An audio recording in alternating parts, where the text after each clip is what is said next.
Bonjour à tous, bienvenue sur la chaîne Mavanime Résumé. Aujourd'hui nous allons parler de l'anime Rewrite, bon visionnage. Première partie. Kotaru rêve qu'il se promène dans une ville abandonnée envahie par une végétation sauvage, jusqu'à ce qu'il arrive dans une clairière de fleurs sous les aurores boréales. Alors qu'il s'approche d'un bel arbre à flanc de falaise, il aperçoit à son pied une dame enchanteresse. Se rapprochant d'elle, il lui demande ce qu'elle fait, mais reste sourd à sa réponse. Les choses s'enveniment rapidement lorsqu'elle se lève, manifeste des rubans et lui en envoie un en plein dans le corps. Il tombe au sol. Dans le processus, il finit par donner de la couleur à ses fleurs. Kotaru se réveille dans sa chambre réalisant que c'était un cauchemar qu'il faisait depuis le début. Kotaru se pose des questions sur l'identité de la fille de son rêve, s'agirait-il d'une ancienne amoureuse? Ou alors d'une vieille rivale? Il décide fermer les yeux sur ça pour l'instant. Soudain, on sonne à la porte et il aperçoit Rikako, la mère de son ami d'enfance, Kotori. Celle-ci lui demande de l'aider à retrouver sa fille qui a disparu. Le souci de son ami et de sa mère le pousse à aller l'avant. Kotaru s'enfonce dans la forêt de Kazamatsuri. Il semble connaître le chemin puisque ce n'est pas la première fois que cela arrive. Après avoir croisé un étrange mammouth, il trouve enfin Kotori en train de roupiller sous un arbre. Elle ne se réveille pas. Alors Kotaru utilise ses pièces préférées pour harmoniser un carillon qui la ramène chez elle. Cela fonctionne, et elle se réveille pour le remercier. À l'insu de Kotaru, son carillon efficace a également attiré le fantôme vêtu de ruban de son rêve. Il sent sa présence derrière lui. Kotaro décide de dormir sous la couverture cette nuit-là. Alors qu'il s'endort, le fantôme ouvre lentement sa fenêtre, se glisse sous sa couverture et le mord. Il est immédiatement pris de panique. Il se demande s'il s'agit d'un autre cauchemar. Peut être bien car son poignet porte une marque de morsure dégoulinante de salive. Le lendemain, il se rend seul à l'école. Il y décrit la belle ville de Kazamatsuri, dont le développement est axé sur le boisement expérimental. C'est pour cela qu'elle est si proche de la nature.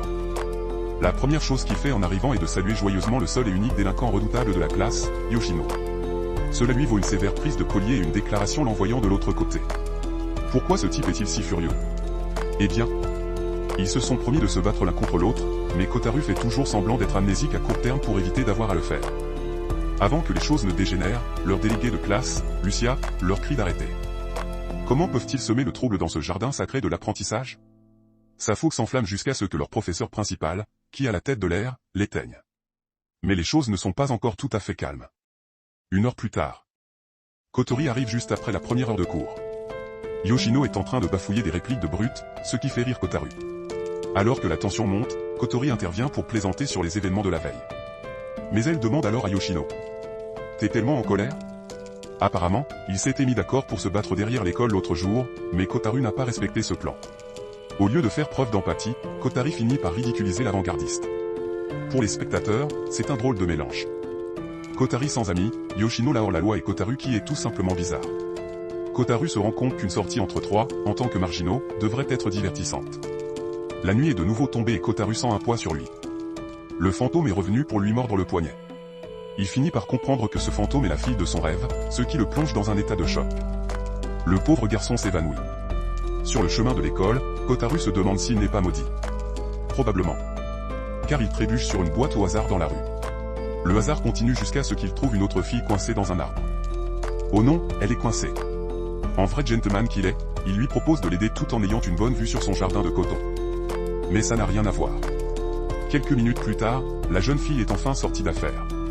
Elle explique qu'elle est tombée du haut de la route emportant ses affaires. En entendant cette histoire désolante, Kotaro apporte la boîte pour elle. Mais c'est si lourd. Qu'est-ce qu'il y a là-dedans? Elle s'empare de la boîte et la soulève avec facilité, ce qui choque Kotaru. Cela blesse l'orgueil de Kotaru et il essaie à nouveau. C'est encore un échec. Il se tire un peu la bourre jusqu'à ce qu'elle et tous les livres tombent par terre. Il jette un coup d'œil à ses dessous et fait même des commentaires sur sa garde-robe fleurie. Agacée, elle se couvre contre le voyeur. Cette fille a appris à le détester et nous en connaissons toute la raison. Et comme le veut l'intrigue de l'anime. Cette fille est sa nouvelle camarade de classe, Chieya. La classe explose de joie, applaudissant l'arrivée d'un joli visage. Mais les choses se gâtent rapidement lorsqu'elle s'assoit à côté de Kotaru. Alors que le professeur discute des activités pour la fête des récoltes du mois prochain. Kotaru la salue d'une remarque sournoise et elle soulève son bureau de colère.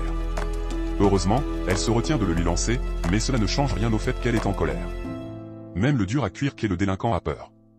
Bien qu'il soit espiègle. C'est un garçon dont les étudiantes se rapprochent.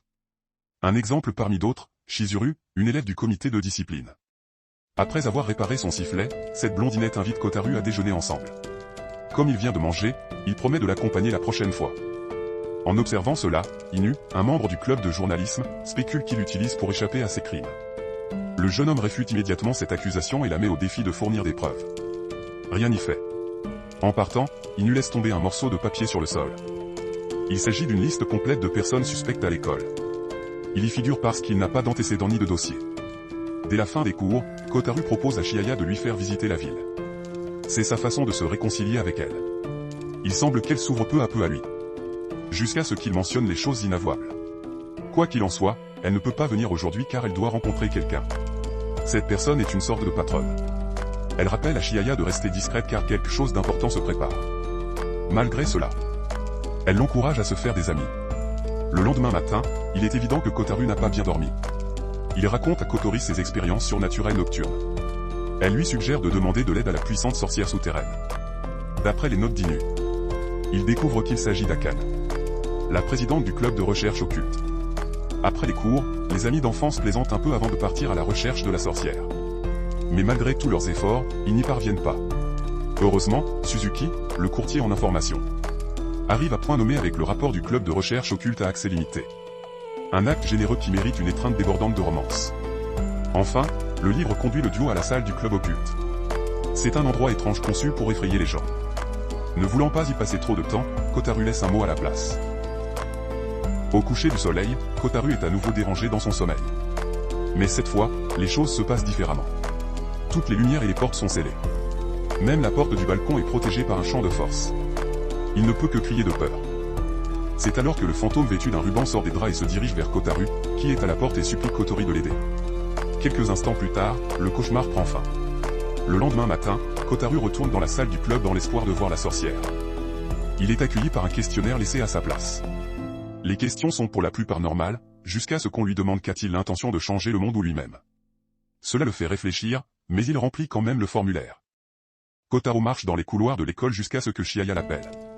C'est un peu bizarre car elle a utilisé son prénom, mais il lui rend l'appareil en guise de gestes amicaux. Alors qu'elle commence à entamer la conversation, Kotori tombe sur les deux qui discutent. Chihaya est d'abord timide mais finit par tutoyer Kotori après un coup de pouce de Kotaru. Lorsqu'elle appelle innocemment notre garçon par son prénom, Kotori rican. Lui propose de lui faire visiter la ville et s'en va. C'est ainsi qu'après les cours, Chihaya se promène sur le vélo de Kotaru qui pédale à travers la ville et sa périphérie. Il parle de choses et d'autres, comme la raison spontanée pour laquelle Chihaya a emménagé ici, le beau temps, et Henri. À la fin de la visite, Kotaru lui montre le siège du groupe Martel. Une organisation environnementale de renommée mondiale. Elle est essentielle à cette ville boisée. Le soleil se couche, Chihaya fait ses adieux et laisse Kotaru derrière elle. À ce moment précis, il reçoit un message de la sorcière lui demandant de se rendre à la salle de classe à minuit. Il ne peut pas manquer cette occasion de résoudre le dilemme surnaturel auquel il est confronté. C'est pourquoi notre garçon se retrouve à pénétrer dans le lieu de rendez-vous. Mais il semble que chaque salle de classe ait une note sur le tableau. Ce qui le fait courir dans l'école comme un idiot. Fatigué des pitreries de la sorcière, il achète un café et s'assoit sur un banc, jusqu'à ce qu'il sente la présence de quelqu'un d'autre. Lorsqu'il se retourne, il découvre le fantôme vêtu d'un ruban qui descend les escaliers. Les souvenirs de son cauchemar lui reviennent en mémoire. Effrayé, Kotaru s'enfuit tandis que le fantôme le suit par derrière. Le couloir se prolonge de façon suspecte. Il tente alors frénétiquement d'entrer dans une pièce ou de s'enfuir par la fenêtre, mais en vain. Une porte s'ouvre enfin, mais une armée de créatures surgit et se lance à nouveau à sa poursuite. Kotaru parvient heureusement à se cacher dans une cage d'escalier pour se reposer. Mais un morceau de ruban se faufile jusqu'à lui. C'est encore la fille qui finit par goûter à son café noir pendant qu'il s'enfuit. Il tombe sur une porte de rangement au sous-sol et y entre. La fantaisie continue car c'est un portail qui envoie Kotaru dans une autre dimension. Il rencontre une petite créature qui a soif de son sang. Son instinct de conservation le pousse à asséner un violent coup de poing au moustique. La chose est à terre mais inébranlable. Heureusement, une autre créature l'arrête avant que Kotaru ne lui serve un autre sandwich au poing. Voici Pani et Gilles, des familiers nés d'une décharge. Ils ne sont pas censés apparaître aux humains et encore moins les attaquer, mais nous y sommes. Quoi qu'il en soit, Kotaro décide de suivre ses familiers. Mais il s'avère que les guides eux-mêmes sont perdus, et il se retrouve devant une créature massive et endormie. Il faut que j'appuie sur l'accélérateur cette fois-ci, pense Kotaro, mais ce ne sera peut-être pas suffisant pour venir à bout de la bête. Oh, c'est vrai. Elle dort. Il devrait s'en sortir s'il marche tranquillement. Gilles éternue. Réveillant instantanément la bête de son sommeil et s'en est fait deux, car la créature leur fonce dessus pour les attaquer. Les trois s'enfuient pour sauver leur vie tout en évitant les coups de la bête. Malheureusement, ils sont frappés par une tempête de débris et se retrouvent au sol. C'est alors que le fantôme au ruban apparaît devant Kotaro, à sa grande surprise. Voilà, nous sommes arrivés à la fin de cette vidéo. Si vous voulez voir la suite de la première partie de cet anime, abonnez-vous, commentez et laissez un like.